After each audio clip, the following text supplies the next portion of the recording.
सत श्री अकाल, नमस्कार, आदाब एंड हाय टू एवरीवन। क्या हाल चाल सभी के? उम्मीद करता हूं सब सही होंगे। आज मैं आपका टीचर राजन अरोड़ा लाया हूं आप सभी के लिए एक और नई वीडियो। हमारे थर्ड यूनिट का last chapter number 9, excess demand and deficient demand. ये पूरा चैप्टर लिंक है पिछले 2 चैप्टर से, यानी कि जो हमने पिछला चैप्टर पढ़ा है जिसकी 2 पार्ट में वीडियो डाली है, और एक उससे पिछला चैप्टर। उन दोनों चैप्टर को अगर आपने अच्छे से देखा है तो डेफिनेटली 101% ये चैप्टर आसानी से समझ आएगा, क्योंकि ये चैप्टर बहुत इजी है। तो स्टार्ट करते हैं आज की वीडियो इस नए चैप्टर के साथ, excess demand and deficient demand. सबसे पहले इंट्रोडक्शन में बेसिक क्या चीज है। पिछले चैप्टर में हमने पढ़ा था प्रोफेसर जेम कीन्स, उन्होंने हमें बताया कि एक इकोनॉमी में इक्विलिब्रियम कब मेंटेन होगा। इकोनॉमी में इक्विलिब्रियम तब मेंटेन होगा जब AD is equal to AS है। हमने इसको 2 तरीके से पढ़ा था। 2 अप्रोच होती है इक्विलिब्रियम को पढ़ने की। पहला, AD AS के इक्वल होना चाहिए, या दूसरा S इक्वल टू I, यानी कि saving is equal to investment.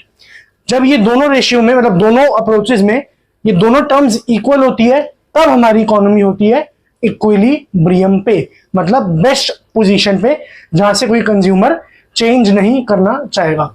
ये हमारी 2 अप्रोचेस थी। इसके बाद एक्सेस डिमांड क्या होता है। इंट्रोडक्शन इसका इतना सही था, बेसिक सा। आपको पिछले चैप्टर एक बार रिकैप देने वाला।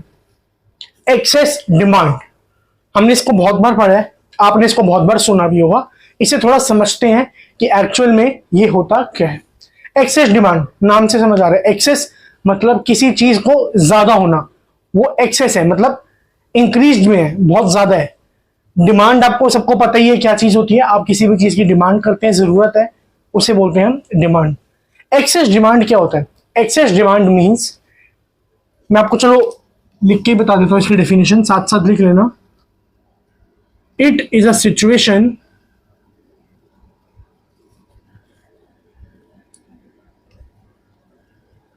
when AD यानी कि aggregate demand is greater than AS in an economy corresponding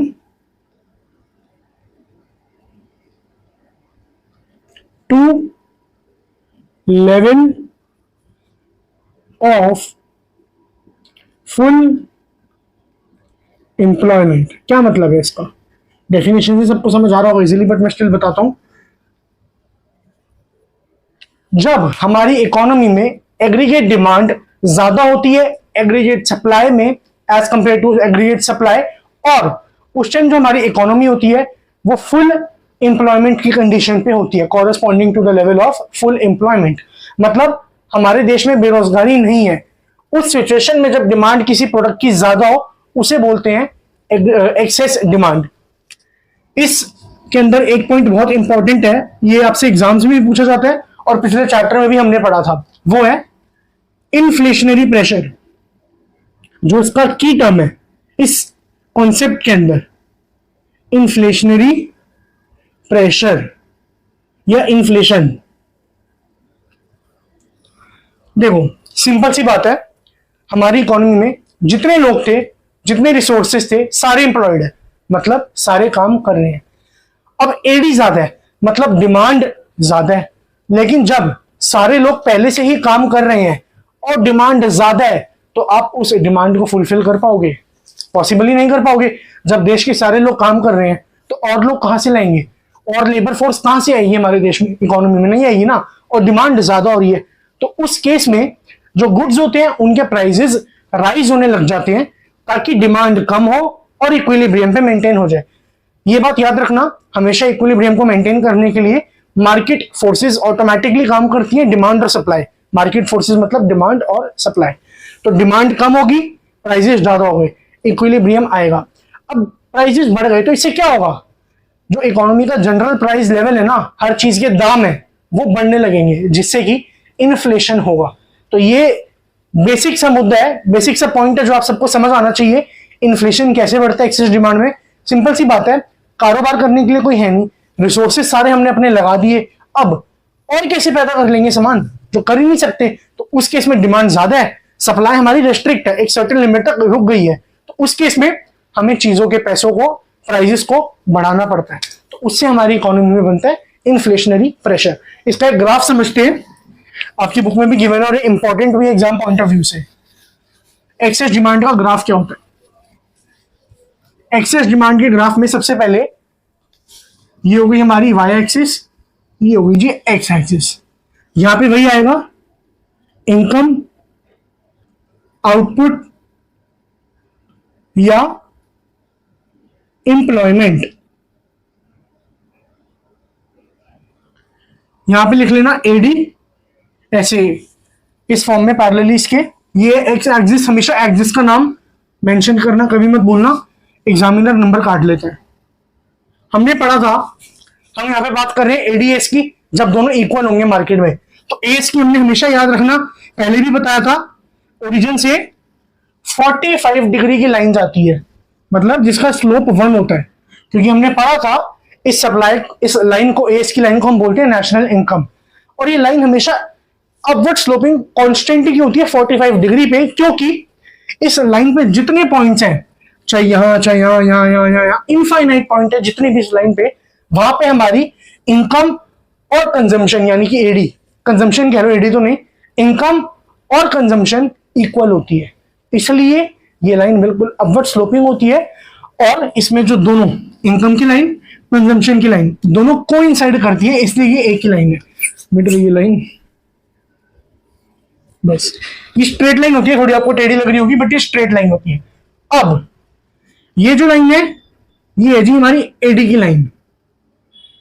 अब ये वाला जो एडी है, ये है हमारा इक्विलिब्रियम वाला, मतलब फुल एम्प्लॉयमेंट में हमारी डिमांड और सप्लाई नॉर्मल है, तो इसे हम बोल देते हैं एडी 1, मतलब कि सी प्लस आई।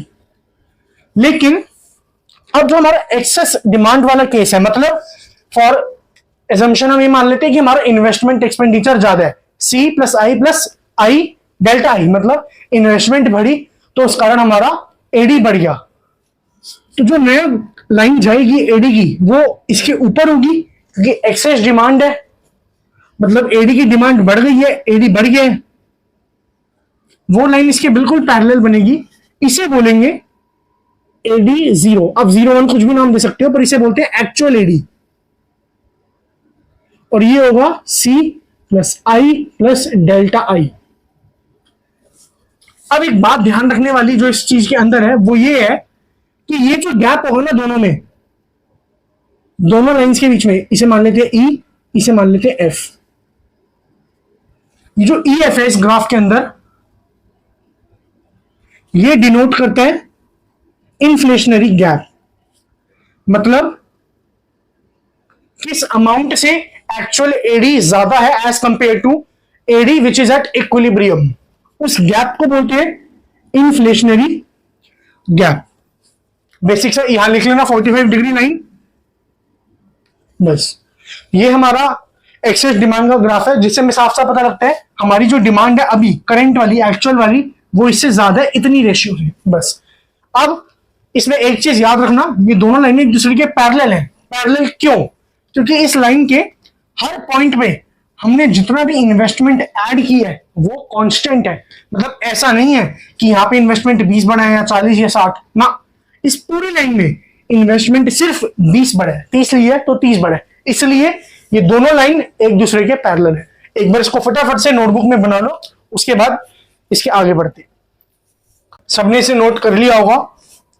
अब बढ़ते हैं इसके अगले टॉपिक की तरफ, जो है रीजंस, मतलब एक्सेस डिमांड के रीजन क्या होते हैं। सिंपल से है, बहुत इंटरेस्टिंग है। इसके साथ ये यूनिट भी आज खत्म करेंगे, फिर मैक्रो का सिर्फ एक यूनिट रह जाएगा, नेशनल इनकम वाला, उसे रैप अप करेंगे। बहुत इंटरेस्टिंग है वो, बच्चों को टफ लगता है पर होता है इंटरेस्टिंग है। अगला टॉपिक जो आता है वो है रीजन, यानी कि एक्सेस डिमांड के रीजंस क्या है। बुक में 7 रीजन दिए हुए हैं, इंपॉर्टेंट स्टार्ट करते हैं। सबसे पहला, rise in propensity to consume, book में लिखा हुआ है, यानी कि MPC, rise in propensity to consume. हमने पढ़ा था इसे एमपीसी में, जब पढ़ा था change in delta C upon में डेल्टा वाई, इनकम के रिस्पेक्ट में कंजम्पशन कैसे चेंज आई, उसे हमने एमपीसी में पढ़ा था। Rise in propensity to consume, मतलब जब एक कंज्यूमर का एमपीसी बढ़ जाता है, यानी कि वो अपनी इंक्रीज्ड इनकम का ज्यादा पार्ट अब खर्चेगा, यानी कि एक्सपेंडिचर ज्यादा करेगा, उससे एडी बढ़ेगा, यानी कि एग्रीगेट डिमांड बढ़ेगी। सबसे पहला रीजन होता है राइजिंग प्रोपेंसिटी टू कंज्यूम। दूसरा आता है रिडक्शन, ये बहुत इंपॉर्टेंट वाली लिख रहा हूं मैं, रिडक्शन इन टैक्सेस। गवर्नमेंट ने टैक्सेस कम कर दिए। अब टैक्सेस कम करने का क्या मोटिव है, चलो मोटिव छोड़ो, इसका क्या इंपैक्ट है। मोटिव तो हमने बाद में पहले भी पढ़ा है गवर्नमेंट बजट में, इंपैक्ट क्या है सोचो।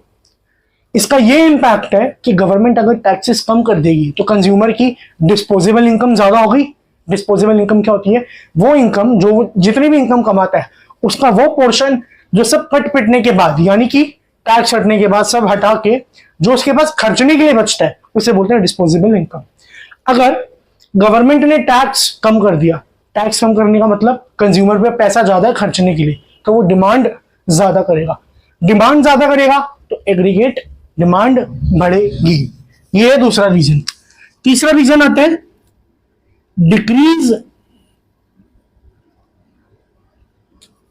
नहीं, इंक्रीज। भूला नहीं, मैं गलती से लिख दिया। इंक्रीज इन गवर्नमेंट, ये फुल फॉर्म आपने पूरी लिखनी है गवर्नमेंट की, ऐसे नहीं लिखना। एक्सपेंडिचर, गवर्नमेंट ने अपना एक्सपेंडिचर बढ़ा दिया, मतलब जो भी खर्चा गवर्नमेंट पब्लिक गुड्स पे कर रही थी या जो गवर्नमेंट डिमांड कर रही थी गुड्स एंड सर्विसेज के लिए, अपनी प्रोडक्टिव एक्टिविटीज के लिए, वो उसने बढ़ा दी। उससे क्या होगा, इकोनॉमी में हर सेक्टर में demand for goods and services बढ़ेगी, उससे एडी बढ़ेगा, जिससे एक्सेस डिमांड होगी। इसके बाद जो चौथा पॉइंट आ जाता है वो है इंक्रीज इन इन्वेस्टमेंट।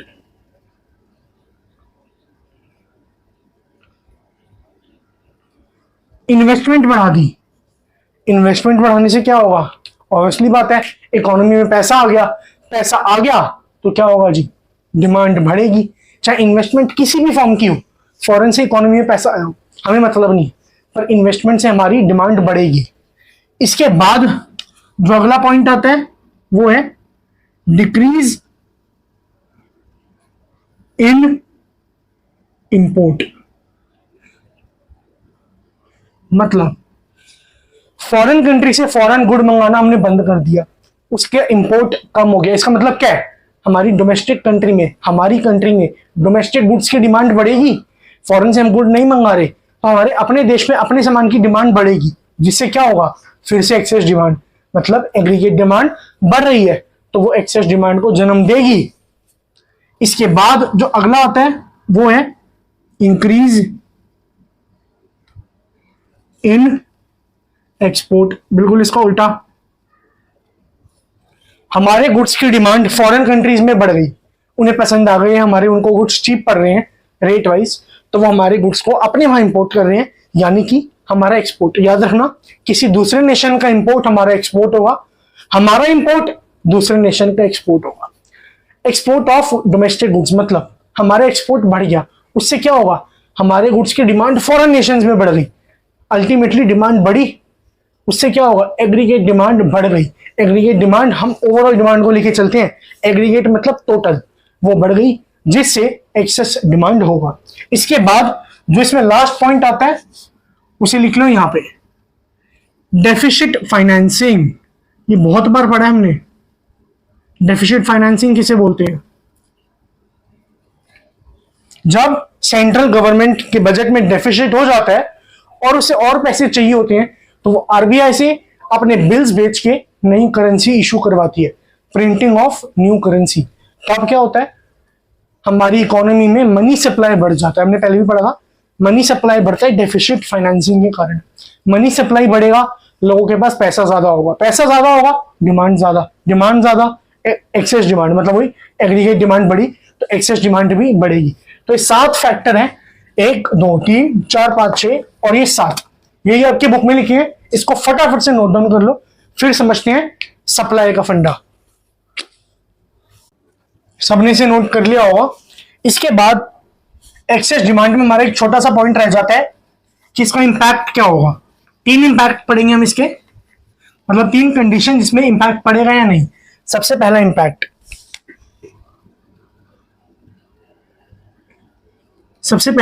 हम मान के चलेंगे आउटपुट पे, दूसरा एम्प्लॉयमेंट पे, तीसरा प्राइस लेवल, मतलब जनरल प्राइस लेवल। सबसे पहला आउटपुट हमने पढ़ लिया। हमारी इकोनॉमी सबसे पहली बात फुल एम्प्लॉयमेंट के लेवल पे पहले से ही है। एक्सेस डिमांड हो गई, एम्प्लॉयमेंट हम बढ़ा नहीं सकते, मतलब गुड्स की डिमांड ज्यादा है, एम्प्लॉयमेंट खत्म हो चुकी है, सबको काम दे दिया, तो गुड्स की प्रोडक्शन तो बढ़ नहीं सकती। हमने क्या पढ़ा उस केस में, प्राइसेस बढ़ेंगे डिमांड कम होगी। तो सिंपल सी बात है, आउटपुट तो नहीं बढ़ रहा ना। मैंने आपको बताया जब फुल एम्प्लॉयमेंट है तो और गुड्स तो बन नहीं रही, आउटपुट नहीं बढ़ रहा, हमारे प्राइसेस बढ़ रहे हैं जिसके कारण डिमांड कम हो रही है। तो आउटपुट में आएगा नो चेंज। एम्प्लॉयमेंट आपको समझ आ गया होगा, पहले फुल एम्प्लॉयमेंट पे है तो और लेबर फोर्स एम्प्लॉय हो ही नहीं सकती। Similarly no change in employment. Price level हमने पढ़ लिया, इन्फ्लेशनरी प्रेशर, मतलब कि जनरल प्राइस लेवल इकोनॉमी में बढ़ेंगे तो प्राइस लेवल विल इंक्रीज। अब पढ़ते हैं डेफिसिट डिमांड का फंडा, बिल्कुल इसके opposite.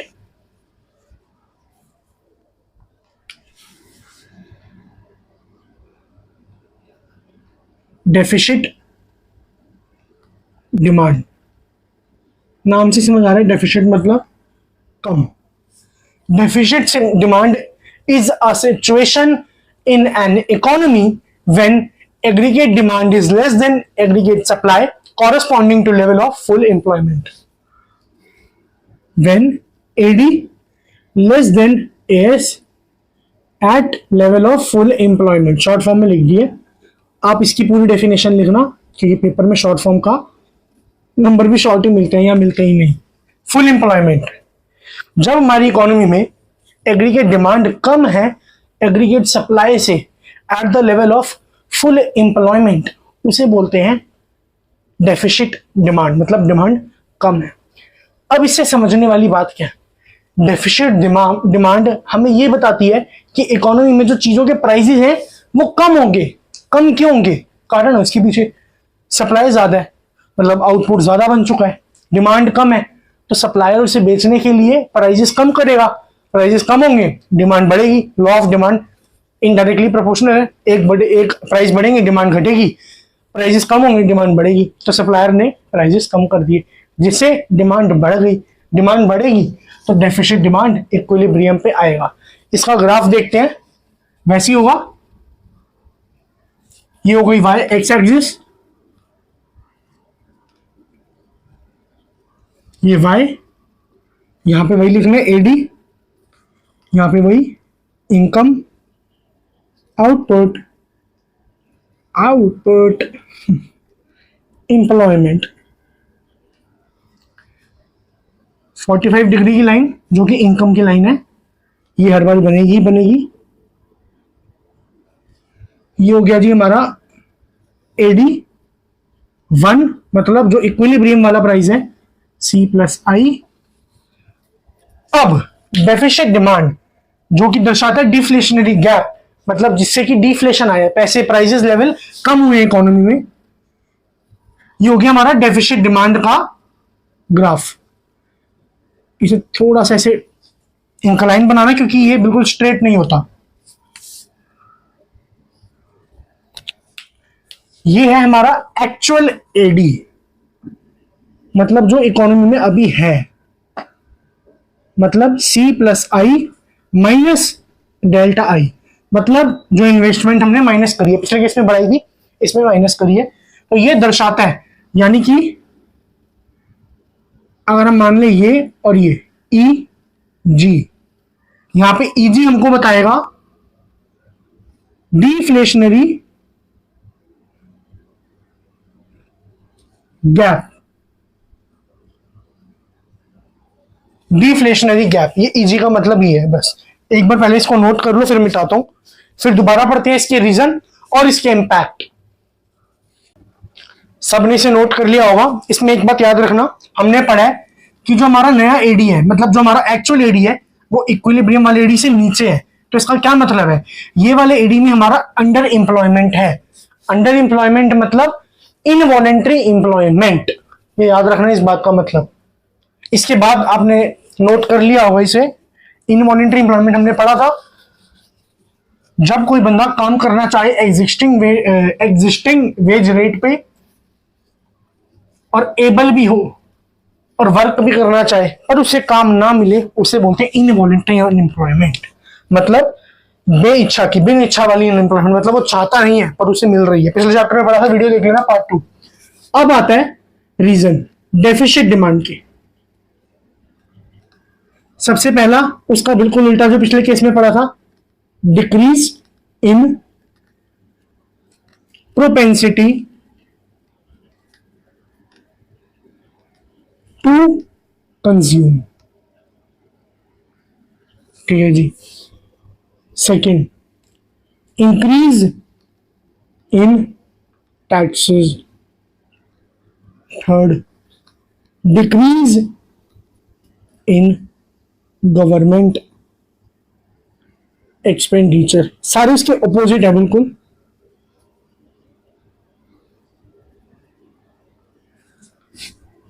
Decrease in investment expenditure.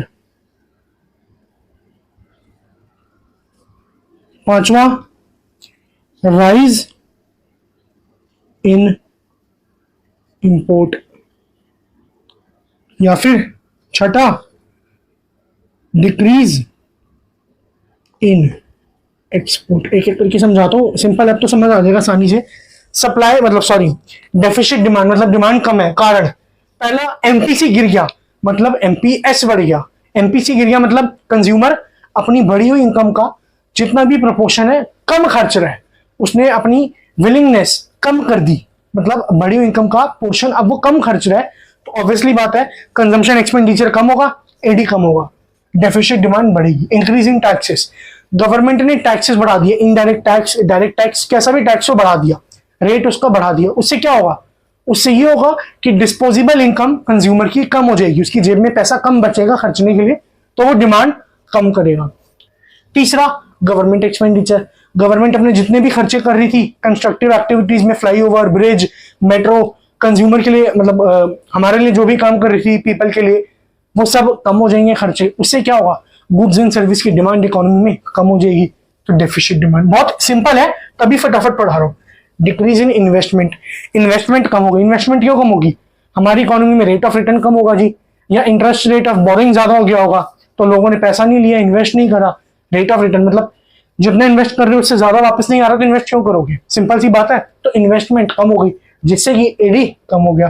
Rise in import, बाहर के देशों से हम सामान ज्यादा मंगाने लग गए। पिछले केस में एक्सपोर्ट ज्यादा था, जब हमारे गुड्स की डिमांड फॉरेन में ज्यादा थी तो एक्सपोर्ट बढ़ते हैं, पर अब हम फॉरेन के गुड की डिमांड ज्यादा कर रहे हैं, तो इससे क्या होगा, हमारे अपने गुड्स की डिमांड कम हो गई, एग्रीगेट डिमांड कम होगी। और वहीं दूसरी ओर डिक्रीज इन एक्सपोर्ट, अब हमारे गुड की डिमांड बाहर हो ही नहीं रही, अब बाहर गुड्स की डिमांड नहीं होगी तो एग्रीगेट डिमांड कम हो गई। हर सिनेरियो में एग्रीगेट डिमांड कम हो रही है और एएस ऊपर रह रहा है, तो हम डिसइक्विलिब्रियम पे आ रहे हैं, जिसे कहते हैं हम डेफिसिट डिमांड। ये सारे रीजन है डेफिसिट डिमांड के, एक बार नोट डाउन कर लो झटाक से। अब तक सबने नोट कर लिया होगा। अब वही पढ़ते हैं इसके इंपैक्ट, जैसे पिछले केस में पढ़ा था। इंपैक्ट,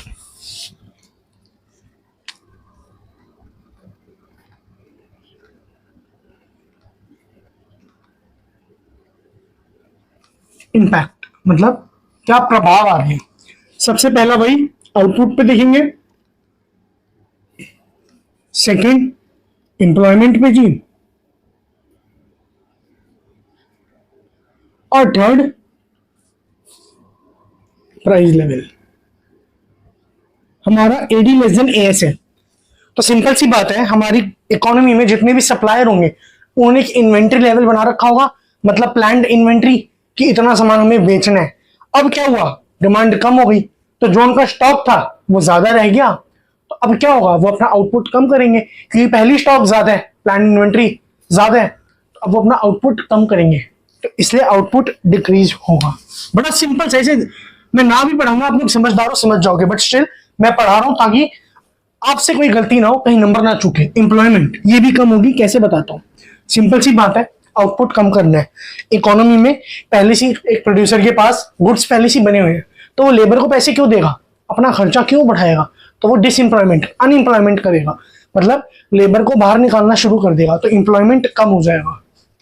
तीसरा प्राइस लेवल हमने पहले ही पढ़ा, डिफ्लेशनरी गैप, यानी कि ए ज्यादा है तो इकोनॉमी में पैसे मतलब प्राइस लेवल कम होगा ताकि इक्विलिब्रियम मेंटेन हो, डिमांड बढ़े।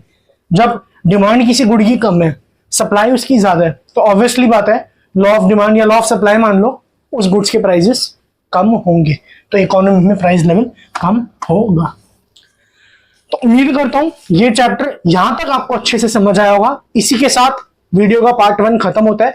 जल्दी मिलते हैं एक और नए वीडियो, मतलब इसी वीडियो के नए पार्ट के साथ। तब तक के लिए इस वीडियो को लाइक कर दें, शेयर कर दें, चैनल को सब्सक्राइब कर दें, और कोई भी डाउट हो तो कमेंट सेक्शन में बिना हिचकिचाए जरूर पूछें। वीडियो को देखने के लिए thank you, goodbye, take care.